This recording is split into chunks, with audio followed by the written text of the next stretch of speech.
એટલે ક્યાં સુધી અહીંયા તારે રહેવું છે? આ વાવણી થઈ ગઈ એને અઠવાડિયું થયું એટલે મને થયું કે લાઈવ ને આટો મારું. આ મારો દીકરો ક્યાં આટવાયો છે? કાકા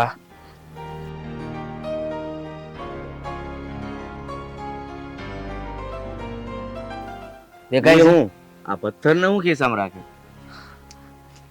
હા ઈ જ પથ્થર છે જે મને અહીંયા વાગ્યો હતો. તેને કઈ હારી થોડા ફેરવવાના હોય. સમજ્યા નહીં તમે? હા પથ્થર અહીંયા નહીં પણ અહીંયા વાગ્યો છે. મને લાગે છે કે આ એ રૂપ સુંદરીને છે ને હું મારી બનાવીને રહી. એટલે આમ કઈ ઘેલો થઈ ગયો છે? હું ઘડીક પાણકા ઉલાળે, ઘડીક કઈક વિચાર કરે. સમજો કઈ વળી ગયું તો નથી ને? એટલે ફૂંક મારી દઉં. હું કરો છો કાકા? હા પણ તું કરે છો એવું તો કરવું જ પડે ને. હા કાકા આ એ રૂપાળી સોડીનું જ તે પૂત વળગ્યું છે.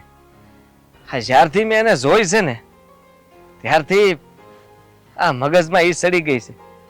અને હાસુ કહું ને તો આ નાની નાની સોડિયારે જે રમતી હોય ને એ જોવાની મજા જ કઈક અલગ છે.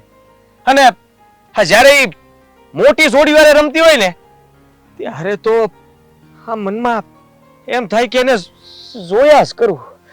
અરે, આ અવડી એવડી છોડીને આ મોટી છોડીને શું છે? આ બધી બુદ્ધિની સટ નથી ને? અરે કાકા એ તો સાવજની સિંહણ છે, સિંહણ. હા આ બુદ્ધિની સટ નથી. અરે આ શું કહું તો કાકા ઈ છે ને આ એકદમ આમ જોવા. એલા ગગા, તને એટલી બધી ગમી છે તો એનું નામ તો કે? કાકા હા એનું નામ તો નથી ખબર.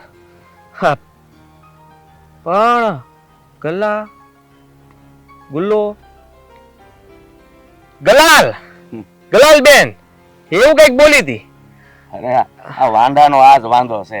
એને છે ને એનું માનું નામ આવડતું હોય પણ બીજા કોઈનું નામ ન આવડે. પણ જો બેટા એ ગુલાલ કે જે હોય ને એનું નામ નહીં લેતો, નહીતર આખું ગામ છે ને તને ખાડાથી પોગશે.